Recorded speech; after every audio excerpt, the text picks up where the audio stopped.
Yeah, I'm expecting, I have 3 neighborhoods that flood and. I'll give the guest not to chew on. Like 127 that in between. Already. Thank you. It's already started to flow. Yep, that is on our street. And my hair. Teresa? Teresa, you did a very good job of writing this book from our last meeting. I commend you. Mr. Is there anybody online? Tim, and I can't remember, did, We got enough. oh my God, what is it, wrong with me today? Chris, was he gonna be online? You rang the bell. I know, sorry about that.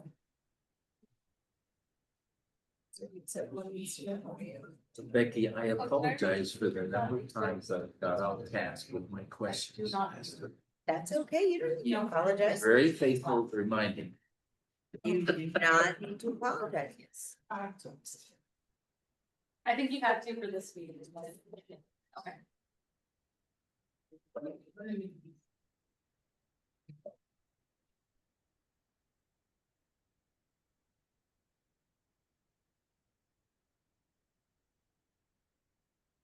These are really good. This is a little different audience than last time. That's what I said, this. Slightly. They guess we have Phil or. Where's the mayor when you need her?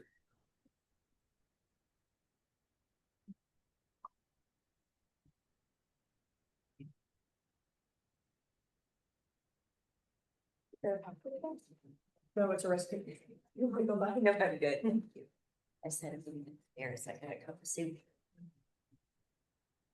Now I'm excited for soup. I don't know, I am. Too. She's doing the 80s this week. Yeah. Gotta get those Tanya's cookbooks, because then you can make it all of it.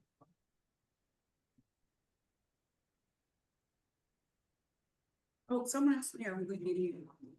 And so next week, now that they're open. Not next month. Because they have some technology issues still. So I think it'll be December or January. You say no library yet? Not quite. Okay. But it's beautiful. I know, I wish I missed breakfast. I It didn't want to. is so cool. Mr. Jim was there. Very nice. There's too many things this weekend. There's a stacked agenda. No, I don't ever want to hear anybody say there's nothing to do with And this. somebody says they're bored. You should write. There's too much to do. That's an adequate. Ready to roll? All right, it is exactly 6 o'clock. Did Chris join? Okay, so Chris is here as well. Awesome.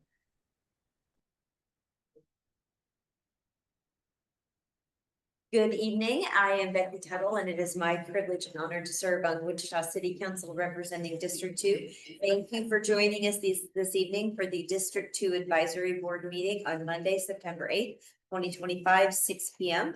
We're at the training room in Fire Station 20 and 2255 South Greenwich Road. Hopefully, Teresa, will it be December or January? We'll go back to Rockwell. Yes, December, we're hopeful. But thank you to Fire Station 20 for being so gracious and letting us join here. We're gonna go ahead and call the meeting to order. The first thing that we always do is we ask everyone to introduce themselves and their favorite thing about Wichita, and you can't repeat what somebody else says. So we're gonna go ahead and start with the folks online first. I know Chris has joined us virtually. Chris, would you like to introduce yourself, please? Sure. Can you hear me? Yes. Great. Chris Broderick, near 37th and Woodlawn in Northbrook. And the thing I like most about Wichita right now is the zoo. I know it says Sedgwick County in the name, but got to go to Zubilee this weekend and had a great time. So there's just always stuff to see there. So Awesome. Thank you very much. How about Tim? Good evening, Tim Johnson, Willow Bend neighborhood at 37th and North Rock Road. My favorite thing about Wichita this week is Ford Rockwell Library. I was there last Saturday and it is fabulous. Thank you for being there on Saturday. Really appreciate it. It really is just a beautiful facility, very thoughtful. They added 7,000 additional square feet, $2.5 million investment. beautiful art that really complements, especially when you go see it. There's a beautiful piece that's above the fireplace, and yes, they kept the fireplace, so it's still the only Santa-friendly library in the city. So, Mr. Jim, Okay, yes, okay, so did anybody mention? we mentioned the library. Okay, Jim Brown, the Commissioner of States, for the HOA out there. On 27th and Perry, and let's see, it would be the September beginnings of the October season to talk. And happy haircut, Jim. It'll grow up. It'll grow. Faith Martin, East Ridge Neighborhood Association, which is, Harry and Brock, Kellogg and Woodlawn area. My favorite thing right now, the garlic festival yesterday. If you didn't go, you missed it. We had garlic chocolate, we had garlic popcorn. Oh, my goodness. Got You like garlic some garlic? herring. Just kidding. Got freeze-dried garlic. It's really fun because it's My a wife local would shoot company me and by it's when- really grown for the last 4 years that I've been, so it's really fun. And it's through Orleans, garlic, Mhm, yeah. That's right. So I remember back before I was in council, trying to help get zoning changed so they could have it at their Oh, farm. that's fun. Yeah, not zoning change, but a restriction lifted. It was Yeah, huge. It was it's- all over, where the farmer's market is, all the way down to Rock Island. It's great. Yeah, it was awesome. All right, my friend. My name is Stephanie McCurdy. I represent the Hawthorne subdivision at 21st, 127th Street. And my favorite thing about Wichita is our airport, because I had landed coming in from an international flight yesterday and I remembered why I hate going to Dallas. It is a Facts. almost mile walk from the international terminal Yeah. to customs. And I was cursing the whole way. Yeah, I ended up running into Tim at the Atlanta airport. I was trying to get home from Greensboro, North Carolina. Long story, it took me 14 hours. And I have never been so glad to step off the plane onto our beautiful Yes. glass jetways. And to see home. Yeah, and to Yeah. see him, so I understand. Mr. Bruce? My name is Bruce Gass and I represent Chisholm Creek HOA. And bear with me, my favorite thing about Wichita right now is 99.9% of the water is drained effectively in our city. You drive around a lot. I was gonna say. Well, not much. Okay, I do have a four-wheel drive. okay, Aaron, Good evening, my name is Aaron Miller, live in the Bonnie Bray homeowner or neighborhood. While I did go to Garlic Fest, and I can't use that as my fun fact, I also went to Pickle Fest on Friday, Saturday, whatever that was. So that was equally as fun. is it like dill pickles or pickleball? Okay. dill. Oh. There was surprisingly no pickleball there, missed opportunity. Missed opportunity. I think we should have a youth league of pickleball and call it the Gherkins. Oh, nice, You're welcome. nice. It's free. Yes. Hi, I'm Tom Nguyen, Woodland Lakes Estates. My favorite thing about Wichita is how easy it is to get around. It maybe max 20 minutes to get Yep. from one side to the other side, so really love that about Wichita. That's awesome. Thank you. And last but not least, My name is Mila Burrell. I'm a homeowner in the Brentwood Village Association.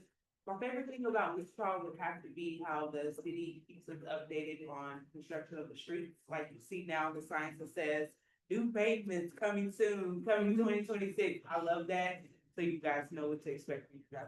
yeah, I love that too. And I love the signs even more that say we're not done. Yeah. Right, because otherwise people call me and say, how dumb can you people be? You're not done. And so we're now we Very can say, strange we're PR. not done. We gotcha. All right, the next thing on our agenda for this evening is approval of the minutes from September 8th, 2025. They were long and great. Teresa did an excellent job. I'll make a motion to approve. No, I'm sorry, I made a mistake. Approval of the agenda. I'm so sorry. Oh, Yeah, but thank you for I'll being approve the agenda. complimentary and robust. We'll get to that in a second. I'll do them both. So let's take them separately if that's okay. And does anybody have any changes to the agenda for this evening? Seeing none, I'd entertain a motion to approve. I'll make a motion. to Okay, approve. thank you. Okay. All those in favor say aye. Aye. Anyone opposed? Thank you very much. Next is the approval of the minutes from August 11th of 2025. I'll make As a- always, Teresa did a great job. Any changes or God bless additions? her. Any changes or additions? If not, I'd entertain a motion to approve. Make a motion to approve. A second? Second from Faith. All those in favor, please say aye. Aye. Does anyone need to abstain because they did not join us on August 11th? Abstain. Thank Chris. you. Thank you, Chris. Tracy, you got it for the record? Awesome. Thank you so much. Next on the agenda is public agenda. Is there anyone here this evening who would like to comment or give us any input on anything that's not on the scheduled agenda? And I do see we have Assistant City Manager for Economic Development, Troy Anderson. Troy, are you here for a specific agenda item or just? Yeah. Oh, the PBMC. Sorry. I mean the PMC. Yep. Okay, awesome. Thank you. Sorry. It's been that day. Okay.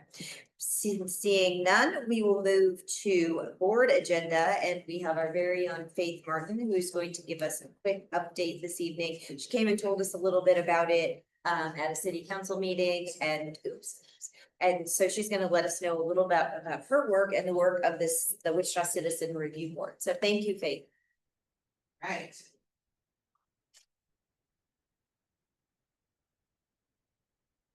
So the Wichita Citizens Review Board is a city board, just like the board that we're on today. And I was appointed by the city manager to be on that board.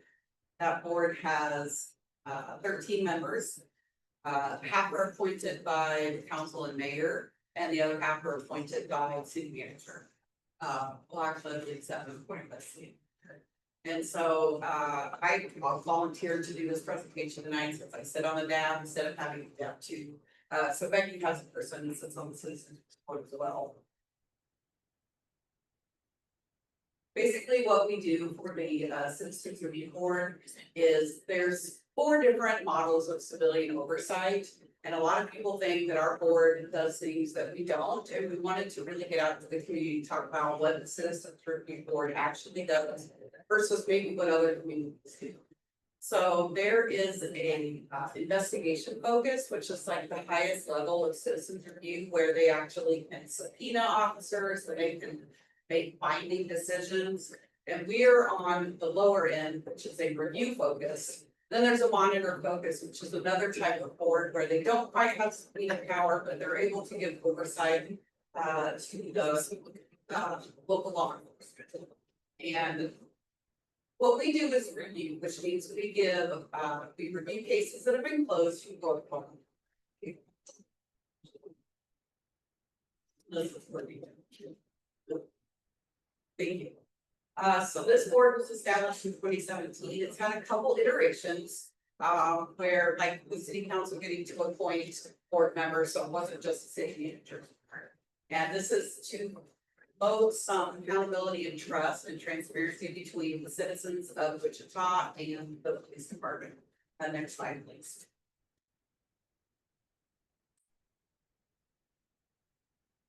So basically, we meet once a month. And we do a various amount of things, but we review policies that WPD has and provide recommendations on those. So sometimes we'll give a presentation, sometimes we just review the policies. Another thing that we do is we invite the community to attend the meetings to learn more about what the police are doing or to provide feedback or to ask questions. And sometimes they ask us to review closed professional standards cases. The Professional Standards Bureau is an arm of the Wichita Police Department that reviews any complaint or compliment. It doesn't have to just be a complaint. I know a lot of times people want to complain, but you can also compliment our police department. And they will review those and provide a report. If someone doesn't really like the answer they got, we can't overturn that, but we can review that. Close complaint to find out if we can make policy recommendations to WPD. Next slide, please. And so that kind of goes with our duties. We assist with community outreach. This is one of those opportunities. I've also attended a town hall in other districts to kind of let people know what we do. Advise about community concerns, because as much as WPD likes to be in the community, they can't be everywhere, and it's our board's job to bring some of those concerns forward. And then we also get annual reports about racial profiling, which is state law that they're required. And racial profiling is a whole other presentation that could be done, but there are policies that the state has passed that local police departments and sheriffs have to provide data on racial profiling. And so we review those, and that's done once a year that we get that. The community advisory board, policy development, we've already talked about that, but we also get a lot of training. So if people are interested more in how policing and the community work together, attending citizen board meetings or watching them online on YouTube is a great way to have a better understanding about what the Wichita Police Department is doing in the community. And then finally, like I mentioned earlier, we review post-discipline findings and provide policy recommendations to chief of police. Keep going. Already talked about the board. Yeah, we've got a pastor, 911 dispatch, we have attorneys, community advocates, healthcare professionals. We have a pretty wide range. We have one opening right now. If anybody's interested, you can certainly apply. It says none at this time, but we have one open now. Please. So we all have to go through Citizens, I should say police, Citizens Police Academy, which if you have never attended that, it's actually really interesting and fun. You get to go through some of the training they do, we go on ride-alongs. It gives you a really good, a really broad overview of where your dollars go when we're talking about funding for policing. We also get advisory board member training that all of us have gotten, things about CORA and COMA, which are the Kansas Open Records and the Kansas Open Meeting Act. And then there's various in-person trainings we've done, racial profiling. We've got a whole bunch of trainings that are on the list, but we try to stay updated so that we can better engage the community. And it's not just things that are all out of our hands because we don't know what's going on, because policing is a pretty broad subject. Next slide, please. So our meetings are the fourth Thursday of every month. We meet at 5 o'clock at the Advanced Learning Library. And usually public comment is first, but the way our agenda is set up is anyone can speak on any agenda item, just like city council. So if you can't be there at 5, don't be afraid to speak up. We always give lots of opportunity. The only time we close is when we go into executive session for reviewing the files that typically there's information that's redacted. We're talking about specific officers or specific people in the community, and we can't. We all have to sign documents saying that we won't talk about that. So executive session is closed to the public. Next slide, please. And if you or someone you know has a concern, that made a complaint, maybe they got their letter back and they didn't like what it said or they didn't agree with it, you can reach out to the CRB. We have an email, which is just crb@wichita.gov, to request that we review that. We'll invite you to the meeting and give a brief summary about it. We will have WPD put together a summary and we'll review that in executive session and provide recommendation. So you don't have to come, you could just email it and we'll also review it. We have blasted through a pretty large backlog and we are now pretty close to, we have less than 10 right now to review. So we're really proud of that. And that's our email. If anybody wants to invite us to their neighborhood association meeting to talk about this, or you want to learn more about what the Citizens Report does, or you want to see all the members on it, that takes us to our Citizens Report page. There's also some documents on there, some flyers, and we're partnering with Wichita Independent Neighborhoods to really get the message out, because we want to really lean into our mandate of collaboration and getting the community and the Wichita PD develop those relationships in a more positive way. I think that's the last.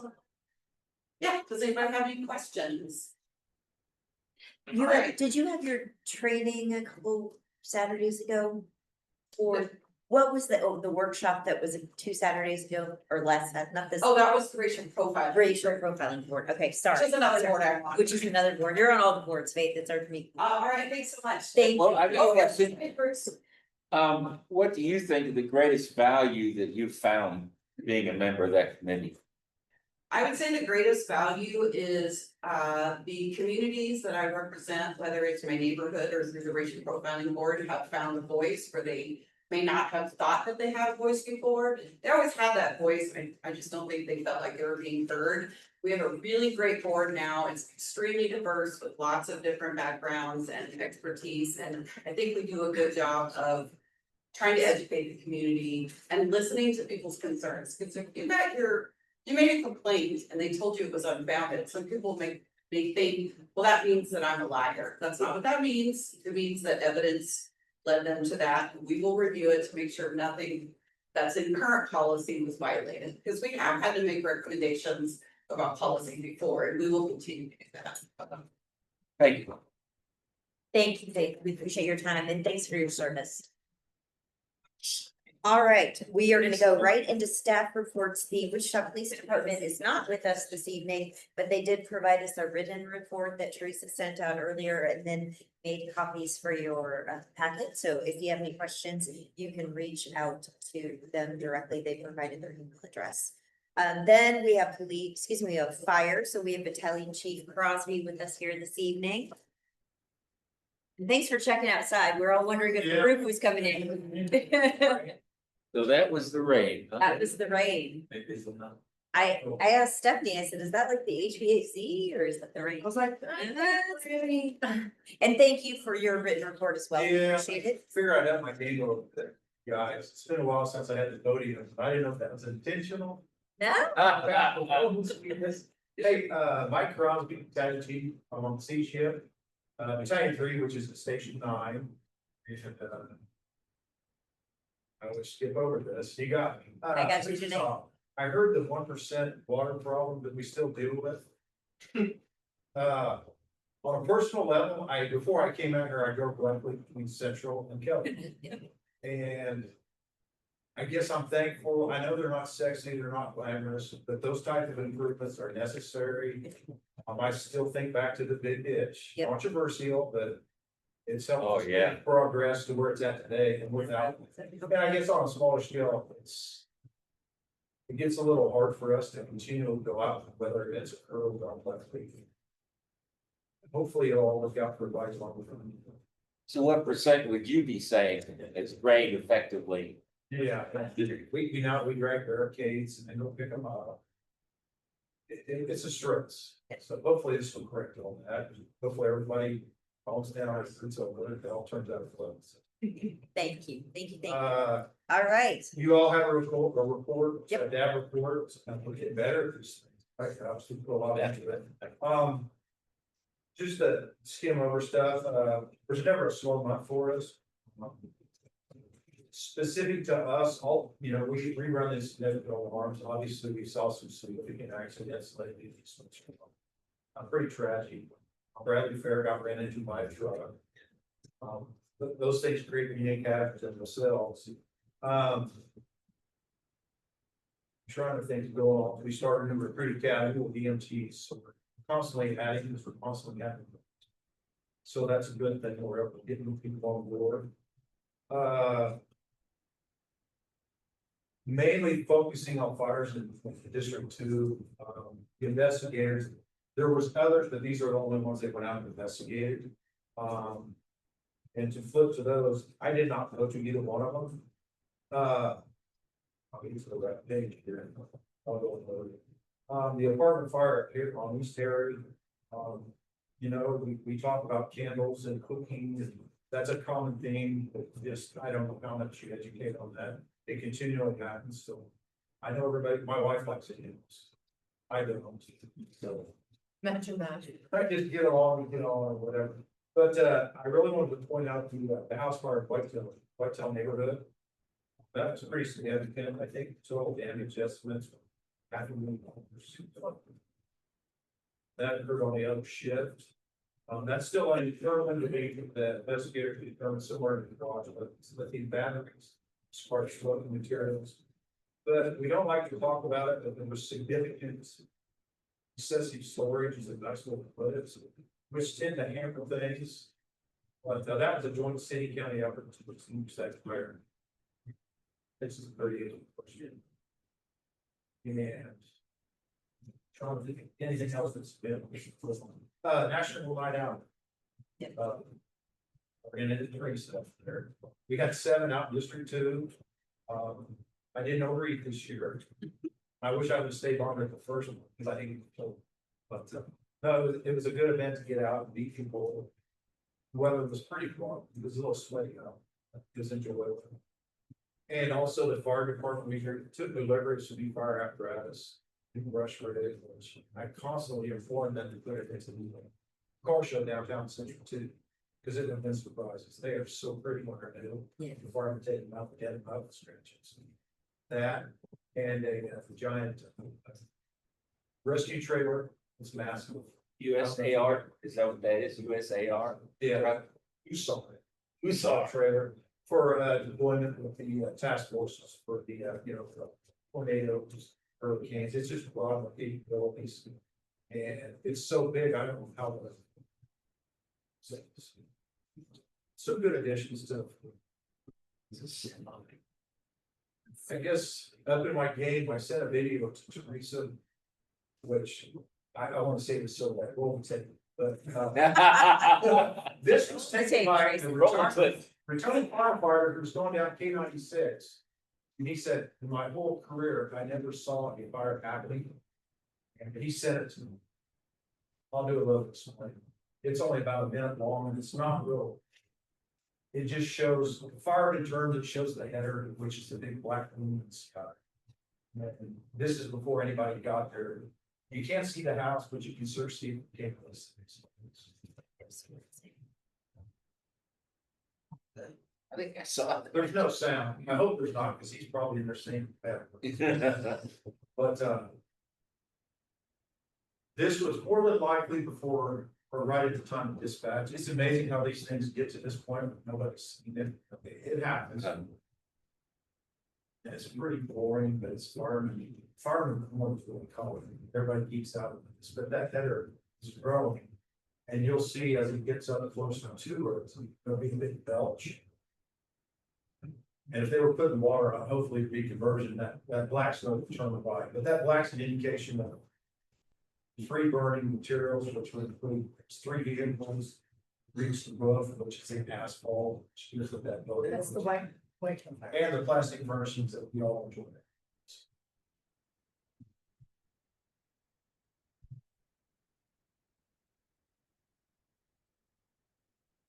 Now, is that a house? That is a house. Is that the whitetail fire? Wow. Yeah, 900 block of plastic. What was This is a good part, right? You see that belch, John? That's literally right behind our office. Wow. And that's it. But I thought that was pretty neat. Say, Yeah, thank you for sharing. 25 years, he said, I never rolled with my house. I won't live twice, but that's because I have a radio here, it's close. Well, any questions? I just want to say we really appreciate you guys. Yep. And I thought I owned a macho truck till somebody parked that new brush truck right next. Oh, yeah. All of a sudden, I didn't feel very macho. No, and I volunteered to polish the chrome and take it to the car show. I don't think they'll keep pressure. Do you know what the plan is for like a date for when 15 is gonna start? Cause now that Lincoln is one lane until you get to the turn, I was wondering if you guys had a. I think they'll have that built out before that station. I don't know. I have the timeline. I wouldn't say that road would be fine. Okay. Everything will be handled long before that. I know they're gonna ask at neighborhood association, so I could just say next year before we know anything. Is that a safe bet? What did you? Everybody's looking at Troy. We're putting in a new sewer line or? No, they're actually going up to be what, larger footprint. It's gonna take up the whole footprint is what the presentation is. Yeah, I've been in on some of that station design stuff. Whole new The station. problem is the landlocked footprint is small. Yeah, It's very tiny. that's why you're going up. And then I know that Rock Road is Is Rock Road. Yeah. stuff. Yeah. Okay. I'll see what I can find out. Whenever close, I'll just invite you to our neighborhood or somebody to talk about it then, because we love Yeah. 15 and we wanna support that. Yeah, It's Oh, tiny. at the corner, Yeah, it's yes. tiny. yeah. And that place has been there since the early. Yeah. Which Rock Road was probably Rock. No slide pulls. Any other questions for Battalion Chief? Okay, thank you so much. Hey, good to Thank see you you for your guys. service. Be safe. We'll see you in Be safe getting home. November. Enjoy the water rest. I need a lot. Yeah, enjoy the water. Hey, thanks. All right, next we have Park and Recreation. Is John on? Okay, John isn't joining us this evening, but they're just doing amazing things. And we have the other John with Public Library. Is John with us this evening? Yes, Hi, John. We have your report. Thank you very much. you're And John, welcome. Saturday, We said it was the Rockwell sneak peek, if you will, before the opening today, but you and your team just did an amazing job, showed up early on a Saturday morning, made us all feel welcome. Appreciate your presentation very much, appreciate the tour, so thank you for all you do. Thank you. We were glad to host you and welcome you back anytime. So my name is John Clary. I'm the Rockwell branch manager. And my favorite thing about Wichita, of course, right now is the new branch remodel at Rockwell. Yeah, he gets a free pass. Yes, the Wichita Public Library is excited to announce that the Rockwell Branch Library, located at 5939 East 9th Street, reopened today, Monday, September the 8th. So we welcome back our customers, got to show them our new surroundings and new amenities here. So it's just a fantastic reopening day. And a grand reopening celebration will take place later this fall with more details to follow on that. So it'll be a full day of programming and we'll have a ribbon cutting later this fall. Construction at Rockwell began last year on July 18th, 2024, to build an addition on the northeast side of the building that nearly doubles the square footage of the original floor plan. So we have almost 18,000 square feet now. The second phase of the project began last March 17th, when the branch temporarily closed so updates could be made to the interior of the original portion of the building. So the new features at the transformed Rockwell Branch Library include the expansion of the new children's area, a new teen space, a large community meeting room, a new drive-up window to pick up and drop off your materials, additional collaboration meeting rooms and study rooms, and a completely refreshed interior fit with new lighting, paint, carpet, furniture, shelving, and several new art murals and art sculptures.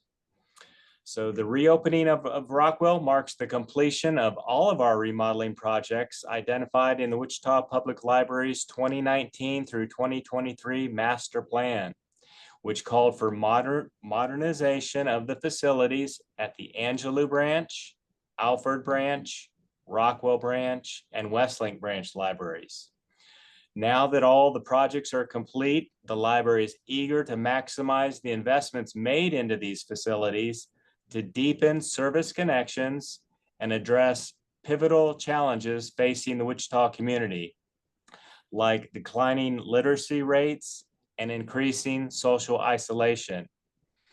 Your cooperation and flexibility throughout these changes at the remodel branches is very greatly appreciated. We do have some new materials in our Library of Things collection to share. It will launch this month of September. We are a partner with the Purple Line Project, partner with Comfort Care Homes, and the Wichita Public Library is committed to offering more welcoming and accessible services to individuals living with forms of dementia to provide more easygoing and enjoyable opportunities for social engagement. So as part of these efforts, and thanks to the generous donations of Comfort Care Homes, the Wichita Public Library will have memory kits available to check out beginning mid-September. These kits will feature games, puzzles, books, and more that are meant to draw out memories and spark conversations with loved ones. These memory kits are designed to combat symptoms common at different stages of dementia, early, middle, and late, with multiple memory kits available per each stage. And lastly, the Evergreen Branch Library and Community Center will host a Spanish language film series in celebration of Hispanic Heritage Month. A series of 3 award-winning Spanish language films with English subtitles will be screened throughout September and early October. These showings will take place on Monday, September 16th from 6 to 7:45 p.m., Saturday, September 27th from 3 p.m. to 4:45 p.m., and Wednesday, October 1st from 6 p.m. to 7:45 p.m. You can register for a film screening by visiting the library's online calendar events, and that's at our library website, wichitalibrary.org/events. So that's what's going on and exciting here at the library for this month. And I can take any questions that the group has. Fantastic. Thank you, John. Any questions? John, you did such a good job. I don't see any questions here.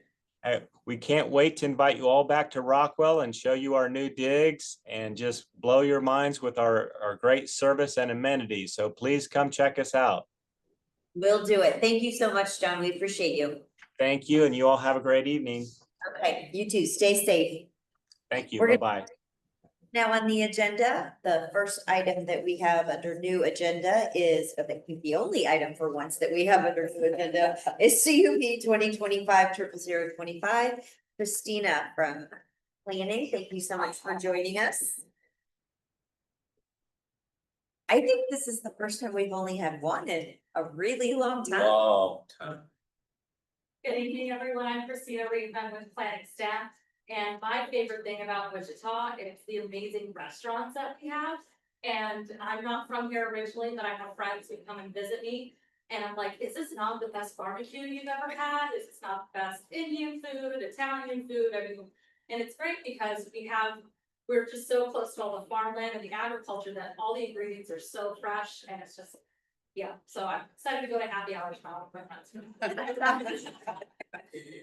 Okay, so for CP 2525 here, the applicant is requesting the following. So for a community unit plan, as you all know, this is a process, or this is a development that is greater than 6 acres in size and zone commercial. So for this particular parcel, there's a couple adjustments which could be done administratively, but they decided to lump them in with this planning case here. So it's an adjustment to modify boundaries, net area, maximum building coverage, and maximum gross floor area of parcels 5, 6, and 7 within this CUP. An adjustment to split parcel 8 within this CUP to create 8A and 8B, and they have the same uses as 5 and 7. An amendment to allow warehouse self-service storage because it's not previously allowed in the CUP. And a waiver of the supplementary use regulation outlined in 3B61. And I'll elaborate on that a little bit from there. So the subject site is a little bit under 4.5 acres in size, and it's generally located on the east side of North Greenwich within 1/4 mile south of Central Avenue. It's currently undeveloped, and they're requesting these amendments and these adjustments in order to develop a self-service storage facility on site. So basically the way that it goes is that if it was not within a CUP, to allow a self-service storage facility on site, it would normally request a conditional use. But it's the same public hearing process, state notification process, etc. But because it's within a CUP, that's why we're going through this process as a CUP amendment. So on page, let's see if I get this right here. I just had it. There should be supplementary use regulations unless I omitted them. I'm so sorry. There's usually supplementary use regulations that I include in these reports, but number 17 within. So if you were to have self-service storage, there's a number of regulations that you have to follow in addition to the improvement. So number 17 requires a resident manager on site who is responsible for maintaining the operation of the facility. And so they're requesting to waive that. So because they're requesting the supplementary use regulation, it automatically has to go to city council. Okay. So just so you guys know. So the applicant would like to construct a total of 5 new self-storage buildings across parcels 5 through 8. 3 of the buildings measure 175 feet by 60 feet, and 2 of the buildings measure 175 by 80 feet. And each building sits about 55 feet apart. And then there's a 30-foot wide gate that's provided for access into the site. So parcels 5, 6, and 7 in the CUP, which are, you can kind of see them a little bit on the site plan here. They already allow warehouse self-service storage. And then parcel 8, which is what this is on, it allows for all uses permitted in limited commercial zoning, with the exception of bars and adult entertainment. And so this amendment it is becoming more explicit that it would allow for warehouse self-service storage by right. So then they also want to alter some of the development standards to increase the maximum building coverage, maximum gross floor area, and net area to accommodate the proposed self-storage facilities. So that would increase the maximum gross floor area building coverage, which increase from 35% to 40%. Maximum gross floor area for participate A and 8B will go up to 30% to 35%, and then on 8A to 45% on parcel B. The maximum height on all parcels shall remain the same 35 feet, which by the way is the same maximum height that is allowed in single family residential zoning. So all screening, landscaping, and lighting requirements are not being changed, and the applicant must adhere to them as these parcels develop. So the character of the area is a mix of low density residential, commercial, and industrial. To the north, it's part of the same CUP there, 229, developed with warehouse self-service storage. To the south and the east, we have single family residential, developed with single family residences. And then to the west and across North Greenwich, it's zoned limited industrial. This is in unincorporated Central County and developed within the airport, manufacturing facility, etc. So in 2016, the city council approved a zone change from single family to limited commercial. It was annexed into the city and it created this CUP. And then in 2020, the planning commission approved a CUP amendment to revise land uses to include warehouse self-service storage on several parcels, as well as revising some of those development standards. And then in 2022, the MUPC also approved a CUP amendment to allow vehicle and equipment sales outdoor. So the requested CUP amendment and adjustments are in conformance with the community investments plan. The Wichita Future Growth Concept Map identifies the area to be appropriate for new employment uses. So that's areas that will likely be developed or redeveloped with centers or concentrations of employment, primarily manufacturing, warehousing, distribution, etc. So they're asking for warehouse self-service storage, so it makes sense for this area. And then as part of the community investments plan, there's the locational guidelines that provide a decision-making framework regarding land use changes. So one of the general guidelines aims to support expansion of existing uses to adjacent areas. We have the existing warehouse self-storage in the north and looking to expand upon them. So based upon the information available at the time the staff report was prepared, we are recommending approval of both the amendment and waiver of the supplementary use regulation, subject to the conditions listed in your staff report. This is based on the proposed rules, which you can all see in your staff report, and I still have not received any public comment. So site photos are here. And with that, I would stand for any questions. Before we open it up for questions for Christina, I just want to make a few comments. I have received no ex parte communications with the applicant or their agent. I have had no community contact being the same. MAPC was heard last Thursday. Yeah, so this went to the planning commission on August 28th, and it was a consent item. Okay, So, thank you. and then there's a 2-week protest period, which we are in the middle of right now, and then it goes to city council for final approval. And just a reminder to District Advisory Board, I do this every month. Our job tonight is only to determine if it's an appropriate use of the land. Not what goes there, if it's gonna be viable, anything else, we only determine if it's an appropriate use of the land. So thank you for that point of privilege. With that, questions for Christina? Have you received any complaints? I know we're in the middle of it, but. No, I have not received any Okay. communication from public. And I have none. Is this the same ownership or developer that has the existing 4 buildings on the closer to Quick Rip? I think so. I can answer that I can answer that question, no. They were the original developer, but it's not, no, all of those are individually owned now. Any other questions for Christina? We're letting you off the hook this evening. All right, thank you very much. Is there anyone in the audience who would like to speak to this? I know we have the applicant here and their agent. If you would like, you certainly can. But you know the real Phil? I think I got it figured out, to see how long my voice lasts, your luck, it ain't gonna last long. Bill Meyer with Baldwin Company, agent for the applicant, with me here tonight is Brandon Mason and Brad Hudson, both with Slauson Company. Thank you. for being- Slauson will be the developer of this facility. I was nice enough to dab 5 one night to throw Brandon into the wolves and just say, hey, what you been up to present your own project? My voice died on me. I'll do it again. He does a great job of it. Christine explained everything we're looking to do. Slauson will be the developer, will be the long time over this. This will be maintained, which is the exact same thing that got with the work with this. With that, I'll just stop and answer any questions you might have. Any questions? Yeah, I knew you'd want to Applicant- take the microphone. Come on.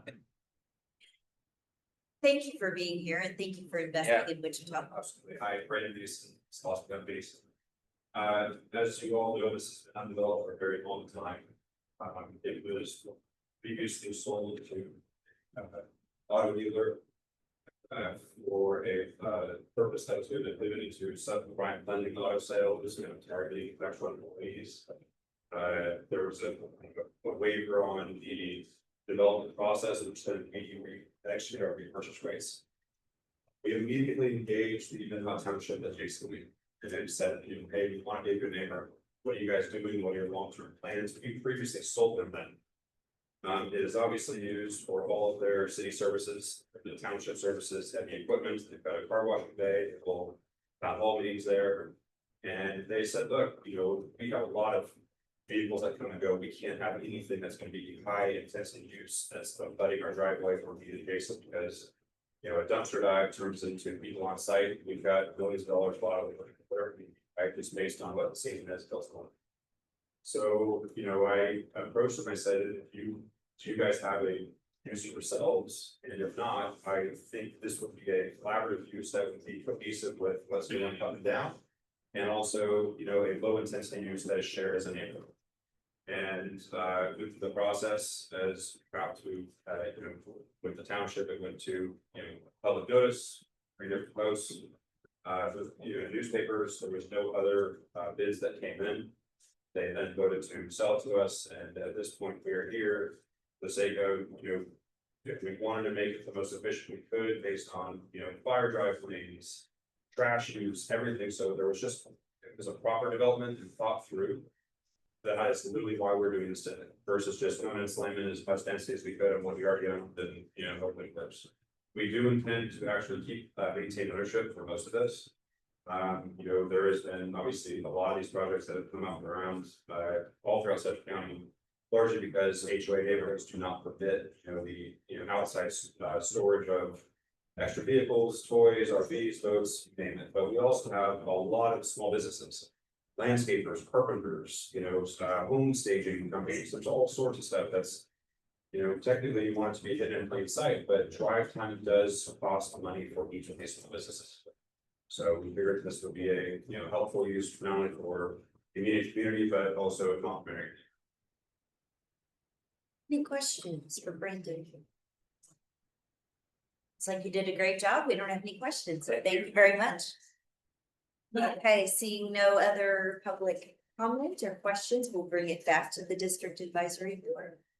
I appreciate the context that you gave, because I hear a lot, why do we need so many of these? Why do we have so many car washes? Why is this? That was a great answer, because for those of us that don't live in HOAs, I don't think we think about the restrictions, so that was really good information, thank you. And I will be motioning to approve after this discussion. Okay, so we have a motion. We have a second from Mila. Any other discussion? Okay, I'll call the vote. All those in favor say aye. Aye. Thank you very much. Anyone opposed? Motion passes unanimously. Teresa, for the record. Thank you for being here. Thank you, Christina. Thank you for being here. Appreciate it. Last on the agenda is the International Property Maintenance Code, and we have Troy Anderson, Assistant City Manager for Economic Development, and then also our friend Chris Labor with the Metropolitan Area Building and Construction Department. So thank you for being here this evening. And hopefully you'll end right around the same time the rain does. I will try to time that out the best I can. Thank you for being here. You've never been to District 2, I don't think, before. I can't say that I have. No, I think this is the first time. So. thanks So- for having Absolutely. What's your favorite thing about Wichita Trip? me. People. There you go. No one said that. That was quick. The board members. District 2 Advisory Board. All right, well, the floor is yours. Thank you. Thank you. So.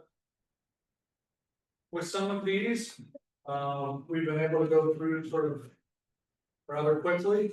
Others have taken a little bit longer. If I had to guess, it's probably gonna take us about 45 minutes to kind of go through this. There's a lot to unpack here. So I'll try to be as quick as possible. But this was the same presentation that we gave city council, since city council has already seen this. The request was that we take this out to the dabs and show this as well. So this slide deck was intended to be conversational, right? Again, if you waited until the end to try to ask questions, we might get lost, right? And so along the way, see something, say something, don't hesitate to engage. I'll try to pause every once in a while just to give you all an opportunity to ask questions. But for all intents and purposes, I'll go as quickly as possible, but please don't hesitate to interrupt.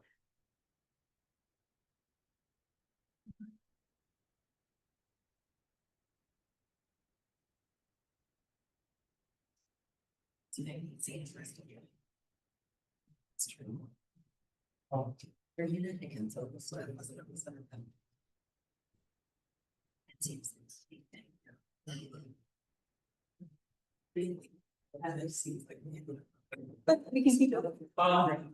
the interest of time, I'll kind of talk through the first couple of slides real fast.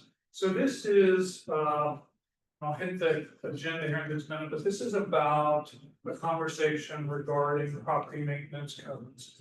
And this has been a conversation that's been ongoing for a couple of years now. We have continued to receive complaints from property owners about neighboring properties. And so we always start the conversation with, hey, we understand property owner rights. We understand that there's federal law, down to state law. We know Kansas is a very heavy property owner right state. But we're also gonna talk about the other side of the coin on that, right? As a property owner, particularly in a dense urban environment, there are also responsibilities that property owners have. And so when we first made the presentation a couple of years ago, we really focused on this aspect of the conversation around property owner rights and responsibilities. Specifically, property owners have the right to acquire, use, dispose of property freely. Here's the key: so long as those actions do not violate the rights of others, right? We talked about 5th and 14th Amendments of the U.S. Constitution, talk about Kansas property real estate laws. We also then start to talk about that as property owners have responsibilities, right? Property owners are legally obligated to provide reasonable care and maintenance. There's a thing in the judicial system that talks about those responsibilities. There's a term called general habitability, habitability. I apologize, I'm back up. Warrant of habitability, right? We'll get to that here in just a second, but for example, under the International Property Maintenance Code, this is just an excerpt that also talks about the owner shall maintain the structure. But then we also talk about tenants have a responsibility, but as well, it's not just the property owner has a responsibility, tenants have a responsibility as well. Again, this isn't new. We have some of these codes and ordinances on the books already, as you can kind of see here, particularly the bottom one, Wichita Municipal Code section 20.04.050, general requirements related to safe and sanitary maintenance. No owner or operator shall occupy or as owner or occupant or permit another to occupy any dwelling or dwelling unit for the purpose of living, which does not comply. There's a laundry list of requirements associated with that. Additionally, there's another section of the Wichita Municipal Code talking about, and then you'll see there down on bottom number 2, that even occupants. So Here's a great opportunity for us to kind of pause just a moment. We started talking about this amongst the dads that as we migrate to perhaps a different set of codes and ordinances, we know that this is not the silver bullet, right? This is not just going to immediately overnight address issues getting around property maintenance. It is a different lens. It is a new foundation in which we will address property maintenance related issues. But we already have stuff on the books, but we'll talk about maybe why it's not working as well as maybe we could. So a couple of years ago, one of the first things we did as we started talking about this with city council was an educational campaign, right? City council at the time said, hey, we want you to go out, educate the community on these rights and responsibilities.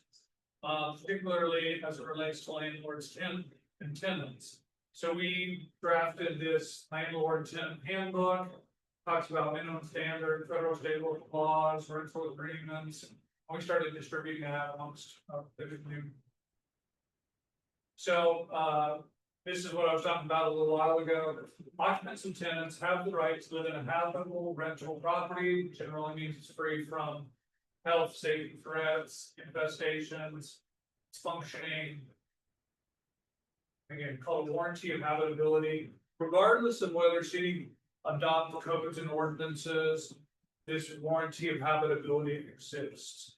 Regardless of what is in a landlord-tenant agreement, a warranty of habitability exists. We don't generally lean on that, but that was just part of the educational campaign that we went out and talked to the community about. There's some other assurances around that warranty of habitability. Back one real quick. Yes. Back? Yeah. Okay. Okay, so air is not part of that. Air conditioning. That's a good question. We'll get to that. I actually have a slide that'll talk about some of that stuff. And so, yes, absolutely. Again, this is kind of just a side-by-side comparison. We're starting to pepper in the conversation around the International Property Maintenance Code. I'll explain why, but you can kind of see side by side. They have a lot of the same or similar language, right? But it's a little inconsistent. Okay, the other thing we did a couple of years ago, just to help kind of bridge the time gap, right? It wasn't just, we talked about this 2 years ago and then went dark. We also adopted a retaliatory eviction ordinance, and our law department has been busy in responding to a number of complaints regarding retaliatory evictions. That was adopted by City Council in January of 2024. So we've been working towards improving the quality of housing in and around our community, getting our residents a voice as it comes to not only the rights, but also responsibilities and what sort they may have for quality of housing. Okay. So then the next thing we did was we did a deep dive into our municipal code. We did a municipal code review, right? What we found was that the code was duplicative across titles. There was confusion around references to, you know, is it under this code section? Is it under that code section? There was references to, for example, Director of Health. There's some references that are sort of outdated and causes a little bit of confusion, particularly in enforcement. So one of the things we immediately went to was obviously we're looking to consolidate property maintenance code. So how do you do this? One option is to, again, just consolidate all of this into one code section and draft it as your own property maintenance code.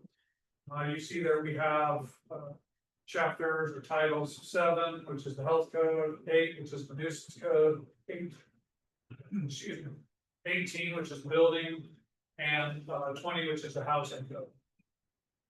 Additionally, what we did was we stood this up against what we call the International Property Maintenance Code. The International Property Maintenance Code is somewhat of the yardstick. It's the industry standard, best practice when it comes to property maintenance codes.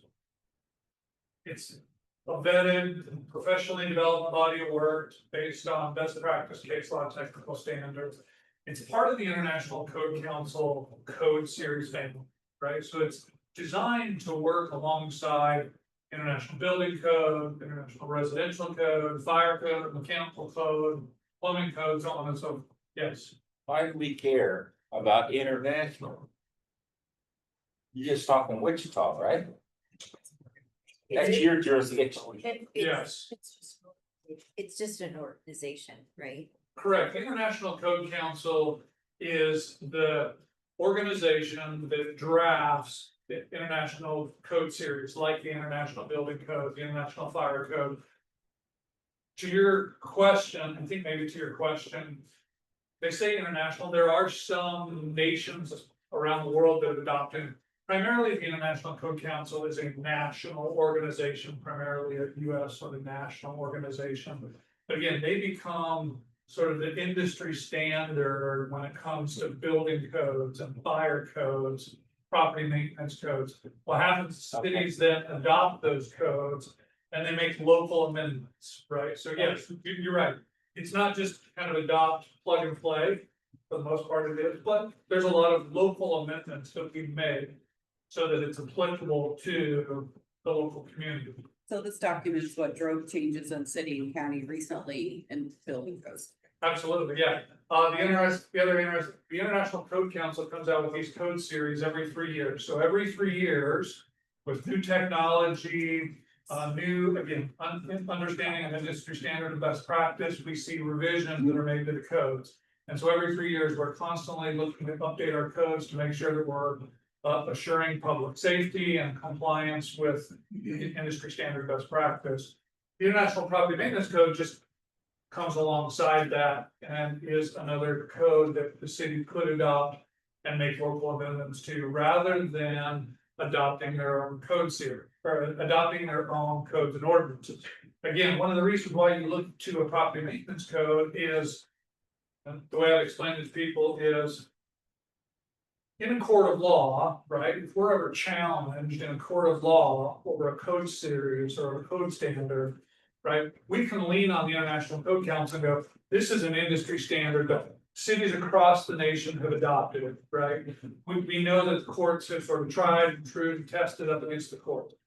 If you just simply adopt your own codes and standards, you then begin to have to build a case for why those codes and ordinances, that's one of the biggest reasons why you don't. Thank you. Okay, we talked a little bit about that every 3 years. We can adopt it in full, amend it to fit the local needs. We talked about that. Again, we're not out on an island here, right? Hundreds of, probably thousands of jurisdictions across the nation have adopted this. Here's just a couple of examples. Here in Kansas, Topeka, Manhattan, Overland Park, Lawrence, Kansas City have all adopted International Property Maintenance Code.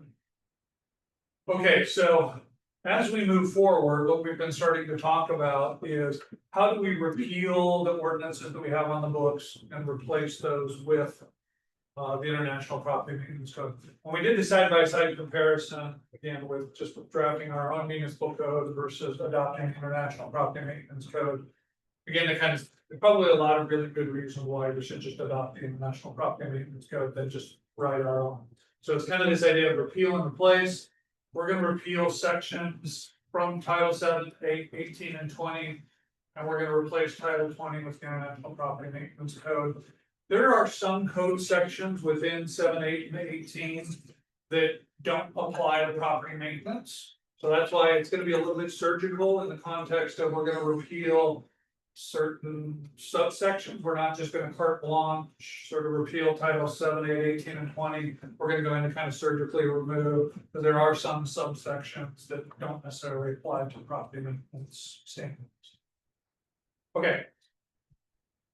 Take a quick breath. So as we move into the next couple of minutes in this slide deck, it helps to better understand how the International Property Maintenance Code is organized. Okay, so this is the table of contents basically for the International Property Maintenance Code. It is very similar to all of the other code series, right? So in the International Building Code, in the Fire Code, in the Mechanical Code, there's always a chapter 1. That's your scope of administration. That's kind of, hey, as you're adopting it, here's the department that's gonna manage it, here's the code official, here's how you issue permits, here you're doing inspections here, right? That's just general work product, chapter 1. We'll talk a little bit more about that in here in just a second. Then there's always a chapter 2 definitions. There's always a chapter 3 sort of generally. With the International Property Maintenance Code, if you can visualize the property, right, we're gonna start working from the outside property in. So a lot of the things in chapter 3 are gonna be things like exterior property requirements, right? Your high weeds and grass, your rubbish, your debris, etc. Then you're gonna move into the exterior facade, and then you're gonna move inside to the structure, and then even into interior surfaces, so on and so forth. Then you get into chapter 4, light ventilation and occupancy. And you get even more sort of granular in chapter 5, plumbing, chapter 6, mechanical, chapter 7, fire codes, and then there's some chapter 8 reference standards. I'm gonna kind of walk through each one of these a little bit. More specifically, across the entire adoption of the property maintenance code, what we're proposing, there's gonna be some overarching amendments, right? So for example, we're not gonna hit on every single amendment, but there's a lot of amendments. We're gonna make amendments to make sure that we're compliant with state law. We've been working alongside our law department all along and making sure that we're not adopting any regulatory environment that is contrary to state law. So that's the first. Yeah, I won't go through every single one of those amendments. Just know there's gonna be some overarching amendments to comply with state law. The next one is, as I previously suggested, the property maintenance code is intended to work directly with all of the other code series. So throughout you'll see, hey, in accordance with the International Fire Code, section ABC 1, 2, 3, right? Or in accordance with the International Mechanical Code, ABC 1, 2, 3. So rather than amend each one of those, we're gonna amend all of those in context of, we've already adopted all of those code series, right? We've already adopted the building code, the residential code, so on and so forth. We adopted them and we packaged them all together in what's referred to as the Wichita Sedgwick County Unified Building and Trade Code. So anytime you see a reference in the property maintenance code to one of these other codes, we're gonna simply refer to this document because it has all of them housed within. Okay. Chapter 1. So again, a lot of this is kind of intended to be plug and play. It's almost written like fill in the blank, right? So we're gonna amend section 101.1 because it specifically says the name of the jurisdiction shall be, and it literally says fill in the blank. We're gonna say the name of the jurisdiction is the city of Wichita. Section 103.1, we're gonna create the agency, although we already have the agency. The agency is the Metropolitan Area Building and Construction Department. And so we're gonna just point back to that department. The official in charge is the code official. We're gonna be consistent in sort of terminology, rather than continue to refer to positions that may or may not change, right? We can just point to the code official, and we know that in that building and trade code, the code official is consistent. Section 105, duties and powers of the code official. Again, here's just one example of a section we're gonna amend to be compliant with state law. Section 106, every code book has a reference to a means of appeals. Every one of it is called it's called the Building Board of Appeals. This document, the International Property Maintenance Code, is no different. Locally, we've coined that group the Board of Code Standards and Appeals. And so we're gonna make that local amendment to make sure that that's consistent. Okay, so this was the first opportunity where we had a conversation with city council on kind of some policy direction, right? Because we could adopt the code as it's written, or we could embrace some local amendments here and talk about how we want to do things here in Wichita. So specifically 107.3, prosecution of a violation. Okay. So this really gets to the root of probably what's been going on here over the last couple of decades, right? No fault of anybody. This is probably entirely, it works the way it was designed, right? When you look at the codes and ordinances we have on the books, including environmental court, right? 20 years ago, when these codes and ordinances were adopted, there was this idea of property owner rights, property owner rights, property owner rights. Continue to work with the property owner, continue to work with the property owner, continue to work with the property owner, right? So as part of the current model, right, and ABCD exhausts all of their compliance options before issuing a UCC. Extensions can be granted for, again, continuing to work with the liaison. They're pulling a permit, they're demonstrating progress. Maybe they're in the process of selling the property. And we're not suggesting eliminating any of this stuff, right? But over the years, it's been sort of ingrained in the culture of the department and the division to just continue to work with property owners, work with property. To sometimes to the detriment of the neighbors in the neighborhood, right? That neighbors in the neighborhood starts to try to better understand why a property isn't getting cleaned up. Even we have found that there's some language in environmental court follows a very similar compliance driven law. So does this include commercial properties? Because everything says homeowner. Yeah, that's a great question, and I forgot to hit on that. So the International Property Maintenance Code applies to all properties. This is not just residential, this is commercial, this is industrial. And that's why also there's this idea of making sure that we're standing up and adopting the National Property Maintenance Code is because it can be applicable. It's if there is any reference in a local code section to residential. To answer your question, this is applicable to all properties regardless. We're going to kind of take a step back and we're just going to look at properties from the perspective of I don't care whether it's commercial or residential. I don't care if it's a landlord-tenant relationship. I don't care if it's owner-occupied, whatever that looks like. If there's a violation, there's a violation, and we're going to address the violation. So, okay, so as we presented to City Council, we have a couple of different options. This presents somewhat of a spectrum on how assertive we want to be when it comes to enforcing property and maintenance regulations. So option one is we can replace environmental court with an administrative hearing. And that actually becomes less assertive than even what we're doing today. But it's a legitimate option, right? I don't know if I would recommend it. I don't think this council desires to go that direction, right? But it is an option. We wanted to paint the entire kind of spectrum. It would ultimately result in an administrative penalty only. There's no jail time, no probation, no conviction, so on and so forth. Okay. On the other end of the spectrum is probably what we would identify as option two. The more assertive, most assertive approach, modify environmental court, repeal the court's compliance goal as codified by the charter ordinance, and really become somewhat of a more punitive type of court proceeding. Option three is kind of this hybrid model. Had a really good conversation with City Council earlier this year. The direction was to pursue more of a hybrid model. We want to know and understand, be sympathetic to that there are some folks who may not know and understand what their rights and responsibilities of being a property owner means. And so it might be a first time offender, right? And so we want to give them a little bit of grace and an opportunity to abate the violation. Despite the fact that maybe the code enforcement division has already tried to work through them, might be that one last opportunity to go rather than take you to court, so to speak. We're going to give you an administrative hearing process and let you try and abate the violation. However, for repeat violators, right? Then obviously we can fast track, but we have an opportunity to go directly to court and pursue remediation.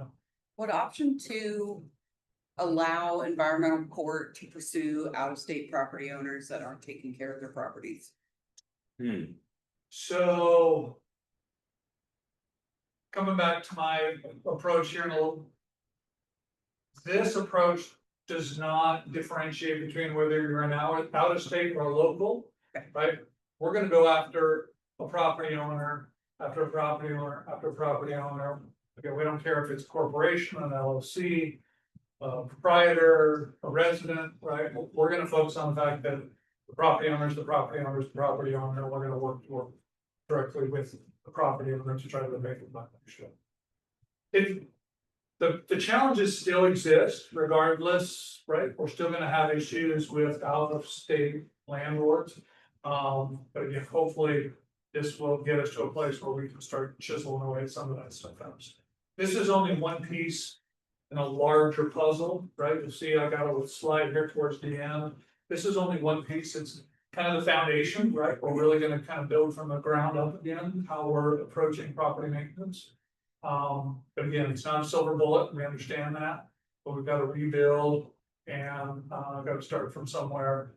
We know that those are some challenges we're gonna have to face. I have another question. Whenever you're talking about out-of-state property owners or LLC property owners, corporate individual, are you having luck coordinating with them to get them into compliance? Like, do you have accurate contact information for these individuals where you're able to actually converse with them about any type of issue that's going on in the property?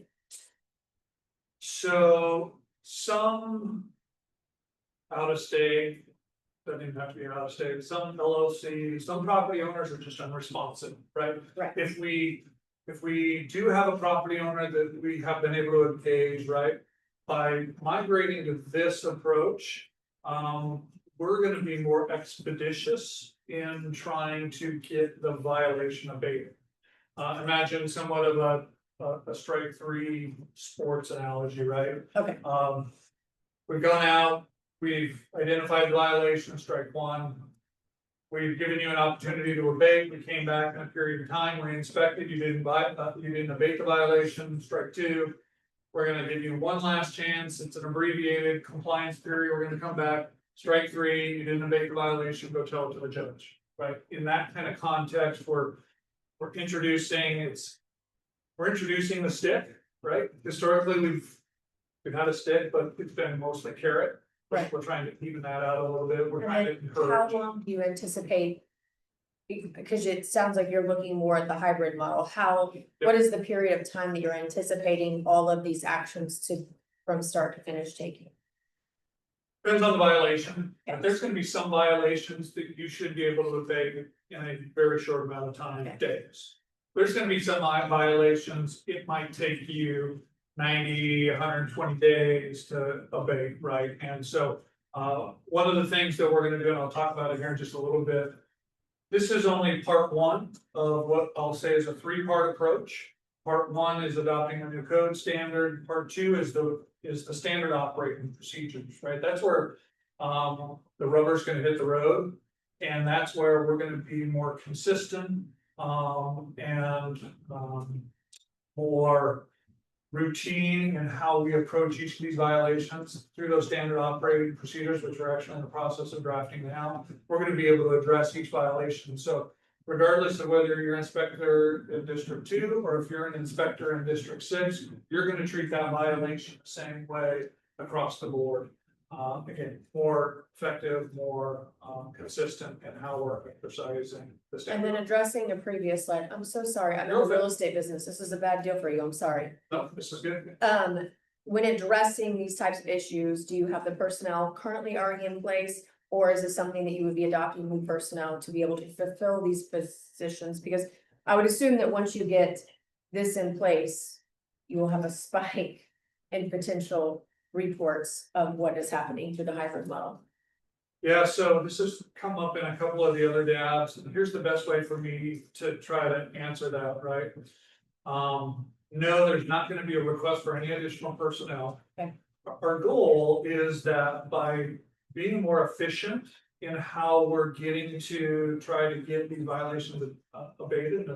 Now an inspector has a sort of strike one, strike two, strike three, go tell it to the judge, and now I'm moving on to another property, Okay, right? So it's gonna be the so they're same managing multiple personnel. problems at a time. Correct, but Okay, we're gonna be able to get to more of the community because we're not going back and visiting the same property a fifth time or a sixth time. and then with the report process for community members.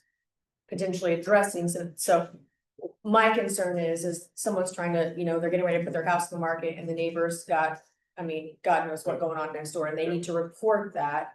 Yep. Is the reporting process through the hybrid model that you're looking at, is that going to be an easier way for people to? Contact, direct, whatever it is, and then potentially get a response back?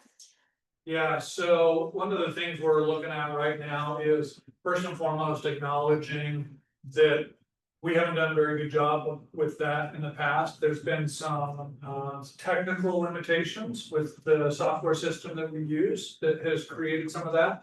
We're actually in the process of looking to replace, unless that organization wants to come with their most current version of that. We're gonna get better with portal and communication, so that if I look up an address, I'm gonna know where that's at in that process at any point in time. That's our goal. Thank you. Yeah. Sorry. Right, they're good. Are you talking about like MABCD and the City of Wichita app just being more aligned? Cause Yes, MABCD is all, probably not the app, but yes, at least a portal where, so for example, you can go online today. And you can go to the MABCD portal, you can enter into an address. But the way that the system was set up, right, we don't have the statuses that probably we need to have, such as. First inspection, second inspection, third inspection, referred to court, whatever that is, right? That's the process in which we're gonna try and do better about updating those. Code enforcement statuses, so that we're communicating better with the public about exactly where it's at. And unfortunately, there's a lot right now that, even if you put it into the, depending on the case, in the case type, it gets thrown out because there might be multiple reports on it, right? And now it shows, issue resolved. And then neighbors are like, well, wait a minute, I can see the high weeds of grass, that issue isn't resolved. Those are the things that we're continuing to work through to make sure that we're being more transparent and better about reporting. So that somebody can go in and know what's going on in 1, 2, 3. So it would be public. Yes, not the complaint, but the tracking. Complaint would Correct. probably stay the Oh. same, but, okay. yeah, both. So that's a good question too, while we're on that. We are not going out and looking for violations, okay? Every violation has to be complaint driven. Now, we might look at some other models 3 to 5 years down the road, depending on how this plays out, right? But for all intents and purposes, right now, everything is a complaint base. If you, again, see something, say something, right? If you think somebody else has lodged the complaint, they might have thought the same thing, right? So if you're not calling and lodging the complaint, we're not gonna go out and inspect it. So first and foremost, yes, it's all entirely complaint driven at this point in time, but then marrying up that, once a complaint is lodged, an inspection is had. What's the status of that going through the process? That's where we're gonna try to be a little more transparent. I'm laughing because this would have made Chris's life a lot easier at one point earlier this year. With Yeah. all the complaints on a building, so, Yeah. yeah, I'm God, Laura. And Chris and MABC have been great to work with all along. They know that we have we know that they have limitations and they have challenges. We're trying to bring a resource to the table to help with them. Okay, Thank you. we got some guidance and direction. I think the city council were headed in the direction of option 3 everyone. Okay, so this was the second one. I swear these won't take this long. This was the other big one in section 111 about demolition. So sometimes a building can get so unsafe. In fact, that's one of the sections talks about being an unsafe structure. That it needs to be raised or demolished. The way that the property maintenance code is written is it gives the code official the authority to deem that building unfit for human occupancy or an unsafe structure and can order that building demoed. We know and understand that locally, historically, that has gone to the city council to confirm demolition and not just leaving that up to the code official. So we presented that as a, hey, here's the opportunity just to confirm policy, city council, what direction do you want us to go? Do you want us to leave that code section as it's written, or do you want to amend it to make sure that it goes to city council? City council said, yeah, we think it ought to come back to us for that final stamp of approval for demolition, not leave it with the code official. Again, I said, I can see both sides of the argument. I've also seen some communities have that appeal process to the building board of appeals, so it's not just left with the code official. Again, got some pretty good feedback from city council that they want those to come before them. we're fine with that, we just needed to know how to amend section 111 probably.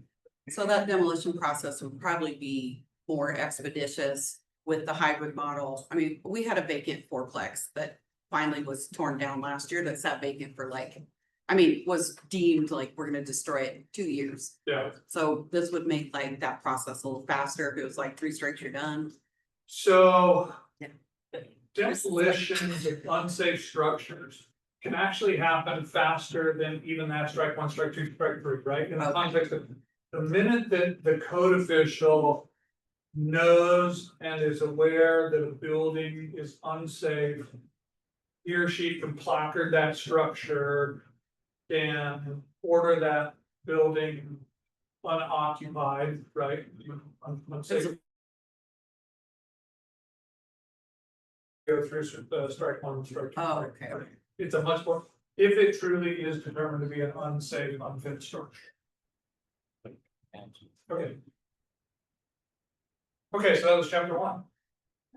Okay, chapter 2, definitions. For all intents and purposes, we're gonna adopt the International Property Maintenance Code definitions as they exist. There's kind of a reason, there's a method behind that madness a little bit, right? But there are gonna be some definitions that we're gonna bring over from Title 7, 8, 18, and 20. We're gonna make some local amendments to some definitions. But for the most part, chapter 2 is gonna remain kind of as it is. Chapter 3, remember, we're gonna kind of work from the outside in, get to section 303 swimming pools, just making sure that it's compliant with section 7.72 Wichita Municipal Code. 304.3, this is really kind of even tells you how granular this gets in the context that address numbers shall comply with the provisions of Wichita Municipal Code section 1004.190. So the address numbers on your residence, right? The property maintenance code says that those numbers have to be 4 inches. And locally, our municipal code says they only have to be 3 inches. So rather than adopting a 4-inch standard, making everybody go out and buy all new address numbers, we're just gonna amend that section to be 3 inches, the way that it stands in our municipal code as it exists today. So just an example of a local amendment. Insect screening requirements from April 1 to November 30. Again, you have to imagine that the International Property Maintenance Code is drafted for the entire nation. And so they leave you these sort of fill in the blank type opportunities because insect screens in Florida are gonna look wildly different than insect screens in Minnesota, right? And so we're gonna fill in the blanks on some of those. Same with handrails, guardrails, making sure it's consistent with some of the other codes we have on the books. Just go a little bit faster, chapter 4, light ventilation and occupancy, it's pretty minor technicality, but in bathrooms and toilet rooms, in lieu of a window, in bathrooms and water closet rooms, a lookable skylight approved by the code official may be added. I can dive into that if you want me to, but otherwise, just trust me. Okay. Chapter 5, plumbing facilities, again, because it's not just applicable to residential, it's also applicable to commercial, so things like grease interceptors and food service establishments. Have to comply with other codes and ordinances we have on the books, same with storm drainage, properties must comply with municipal code section 1632. Okay. So this is where your comment about air conditioning comes into play a little bit, right? So I pause here for just a minute to just elaborate on these, because these become at least a topic of conversation. First and foremost, 602 heating facilities, maintaining heating facility requirement, deleting the exception. That reads as follows, we're gonna delete that again. You can imagine the heating requirements of Florida, they're gonna be wildly different than they are in Minnesota.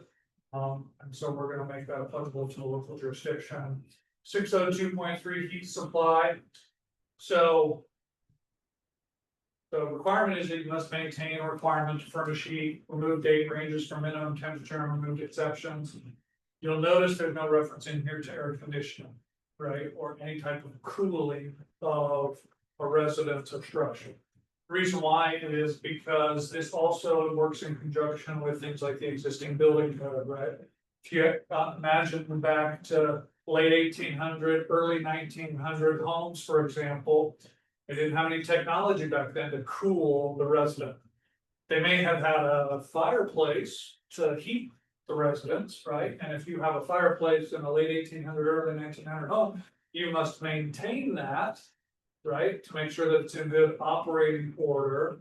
But you may not have had a piece of cooling equipment. Now what this chapter 6, we didn't highlight it because we're not amending it. What it does say though, is it says that any equipment that you have installed must be maintained in good working order. So imagine if now all of a sudden I'm in a residence that was built in 2000, that it had a operating heating system and an operating HVAC air conditioning system. Just because this doesn't have a cooling requirement, doesn't mean I can go and just remove that cooling equipment. If that cooling equipment was used when the building was permitted for occupancy, right? Then that equipment must be maintained in good working order. Property owners are supposed to know that. They should know. We have a pretty huge copper theft problem, and I'm noticing in my neighborhood that landlords are just removing the entire, so that you'll see a lot of empty pads that used to have air conditioners. So you're telling me they're required because I had it at one time? Yes. And if they violated, then they put a complaint into MAs. I don't understand why there would be an amendment to add air conditioning unit in that to make it plain simple language for everyone. We could, some cities have written in rules that require buildings have a cooling system. Now it just gets into that, okay, what if I'm dealing with an older residence or an older building that didn't have cooling equipment in place? Now all of a sudden, are they in violation? There's some, on brand father clause, right, that's called, legal non-conforming, right, that even if you complained on it, I might have a hard time even trying to get that enforced because it was legal in the context it was built in compliance with codes and ordinances at the time, and I'm not in violation. But there are some cities who have kind of tried to add that stuff to make sure that it was clear. We haven't proposed that at this point in time. We're not opposed to it. This first kind of phase of trying to get this adopted is to try to keep it as true to the property maintenance code standard as possible. As I was previously talking about, the minute you start adding language to this, you now have to have a compelling reason or case to kind of stand on in the courts if you're gonna try to enforce it. And we're okay with doing that. If we do that, if the request of the governing body, we're okay doing that. We just want to be really, really careful how we approach it. I would agree with her. I mean, there's drives that we do to get window units and fans for a lot of the elderly population in some of the older parts of town, because they don't have air conditioning. And it could be over 100 degrees for days, weeks at a time in Kansas. I think it would be appropriate to, I think a compelling argument is anytime it's over 90 degrees for a certain period of time, it's probably too hot for people that are struggling, elderly people, children, people with health conditions. To live in some of these places with no cooling could be health risks.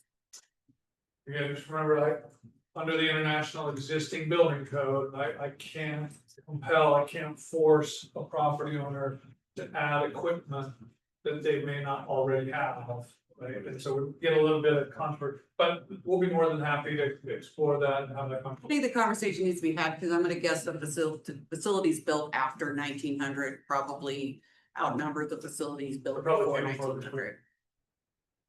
Isn't it true that anything that's old is gonna be grandfathered in and it's gonna be exempt from all this? And Yes. if we're talking about having a safe habitable structure, I mean, having 90-degree plus weather with no air conditioning is not safe. Right. And we're gonna get it, which we're gonna get it. I don't disagree with you, right? I totally understand. This is probably, and that's why I stopped here. This has been probably one of those conversations where the International Property Maintenance Code, as it's drafted, does not have anything in there. But there is an opportunity to add something like that. Should the governing body choose, so, yep. Okay.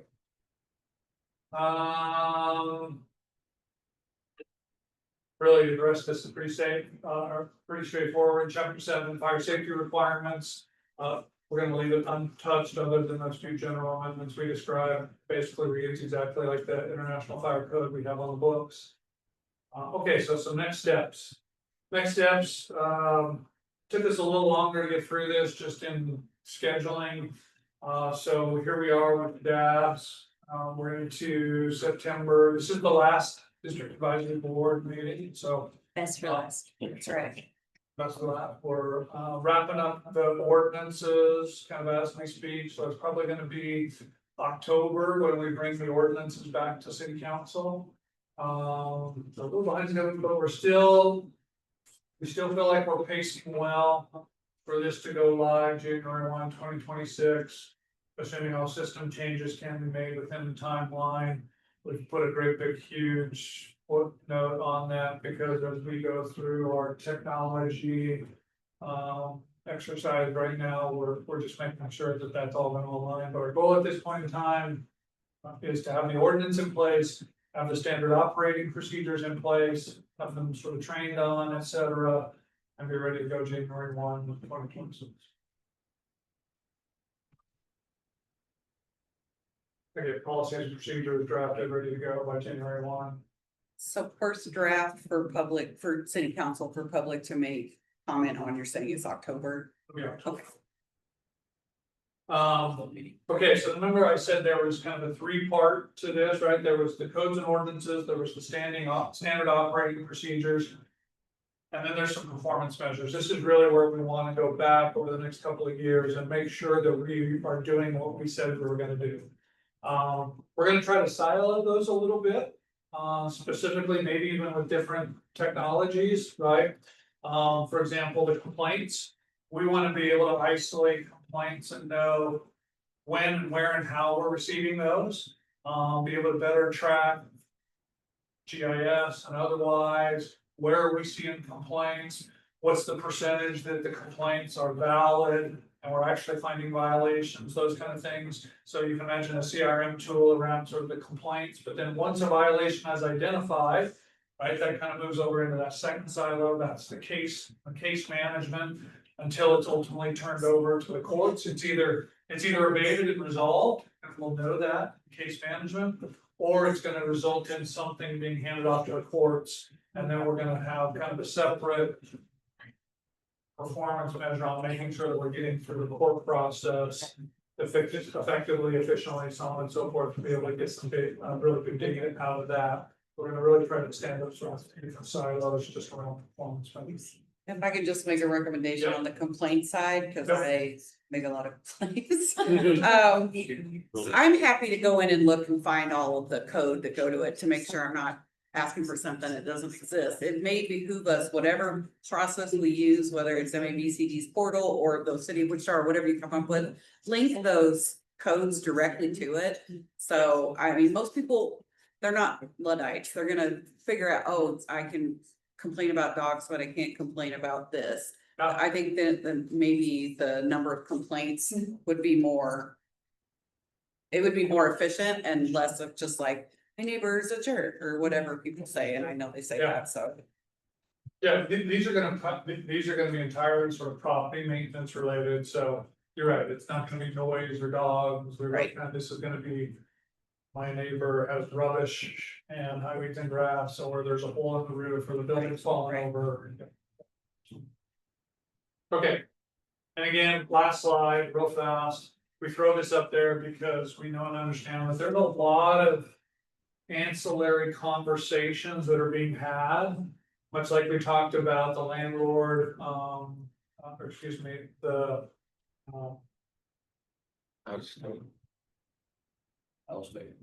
Yes, Rights. Thank you. Property rights. the Warrant. retaliatory eviction, thank you so much. They have a winner. It's been a long one. It's been a long Monday, everyone. These have come up in conversation, but as you can see, these are not specifically property maintenance related.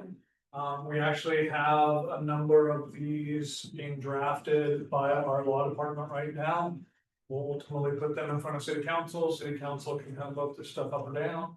For all intents and purposes, we wanted to acknowledge that there are some stuff and there are some conversations that are occurring in and around housing quality. But it's not a property maintenance code related specifically, so it's a separate, we're not gonna But I address think it. some of this will go back to some of the resources that the city and the county already provide for individuals of lower income or whatever you wanna call it, to be able to do any type of these maintenance type items. And it's almost like this is how we force them to get to that point. Like, okay, so you need this. Well, there's we already have this program in place for you to be able to apply to it and get those taken care of. And then that would push inside the system of, okay, this person has 90 days to get this completed. They've made an application for whatever. We need to make sure that we're getting that completed within the 90 days as well.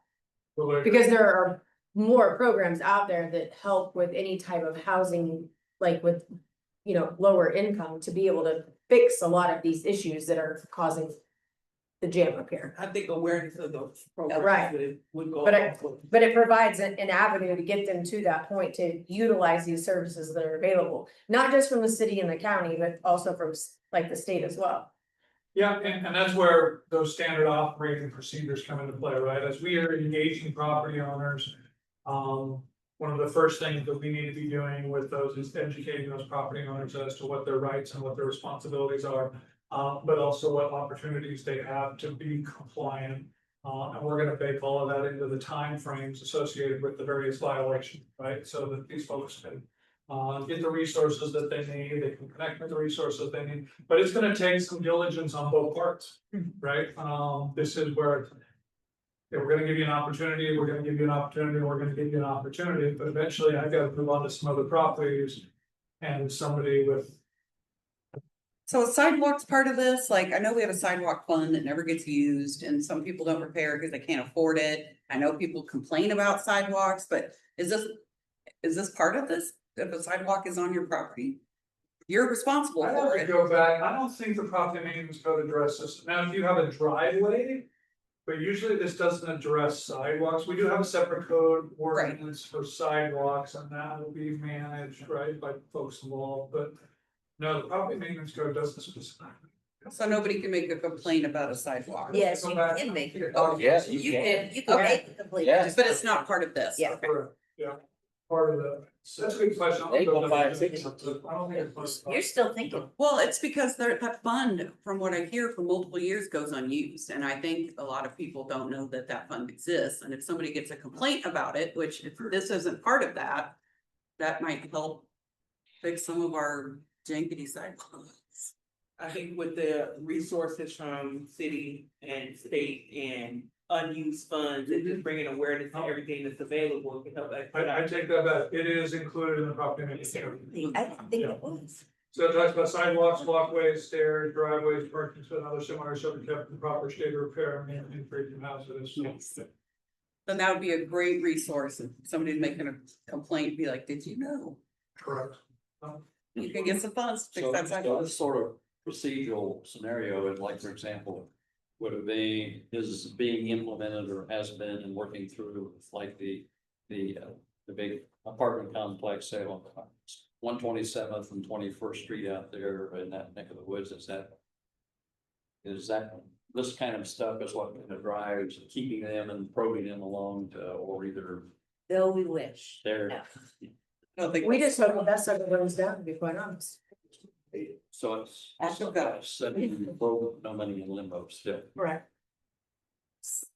But it just, they Same can't. and similar, yes. You know, there are fines that are given to the southern casino if they do not keep their machines at a certain percentage for the house win or the people win. And I knew a guy that works there and he says the fines are so small, it's cheaper to pay the fines than it is to adjust the machines the way they want them. So my point is, if we're gonna do fines and we're gonna have 3 strikes, it really needs to be serious. It can't just be a little piece of paper on the door. Something's gotta happen. Now, if you're talking about a corporation that owns this, then we ought to come at them and grab them by the kahunas. All right, and make them bleed. If it's a little grandma that's renting her upstairs apartment, then there needs to be accommodation. Yeah, but the There court needs to be can't. flexibility. The court can't, the judge can't be like, well, you're grandma, so I'm gonna be lenient on you, but you're a corporation, so I'm gonna be a. you know, Well, I tough think it guy. ought to That's be not written. how the law works, so they have to Well, find something that works. for Yeah, both. we'll fix the law. So here's maybe a happy medium, right? And that's where the hybrid model. Before that ends up in front of a judge, right? So in working with prosecutor's office, right? The prosecutor can kind of say, hey, grandma, we're gonna put you into this sort of diversion type of program. I'm saying, hey, we're gonna give you an opportunity to go resolve this without having to stand in front of a judge, right? But hey, use the word slumlord, right? You're a known repeat violator and you're, don't pass go directly, pay your $200, right? In the same context, right, now we're also dealing with a repeat violator. So now we can be even more expeditious. If now we're coming back out, we've got another complaint, and we're now dealing with a repeat violator, we're able to address those more expeditious, get them into the system, get them through. Eventually, what you'll see happen is, to your point, the fines will continue to get larger and larger and larger. A judge would hopefully at some point in time be tired of seeing somebody in their courtroom and make it Is it, significant enough. is it legal to tell some landlord you can no longer own property within our city? No, Why not? Everybody at the same time. because property rights. Yeah. This will never allow. That'd be And it's kind of that handy. finding a balance. Yeah, it's the finding the balance between, you have a right to own property. But even as a property owner, you have a responsibility to your neighbors to be a good neighbor and to maintain your property, because not maintaining your property could devalue others and so on. Thank you so much for your time. I Thank you, appreciate it. Troy, thank you Yeah. for this, great job, thank you, thank you. Chris is like, I just sat here. Well, I really appreciate it because our neighborhood has been struggling with a lot of these issues. And I think the council and legal staff, environmental court, all looking to find a better way to do it. Shows people that you guys are, you're not doing nothing. Like, I think people think that. And so this is really heartening to see. Thank you.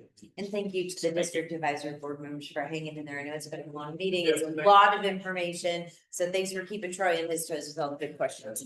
All right, see, And I got you just for the rains. yeah, Oh, that's perfect right. timing. The next district advisory board meeting will be Monday, October 13th. We will still be here. Where are we gonna be next month? Here. Thank you. Will it be We're raining or not raining? building up the anticipation. So with that, I would entertain a motion to adjourn. I will move. Thank you. Is there a second? Second. Thank you. All those in favor say aye. Aye. Anyone say aye? Thank you. I'll get home safe.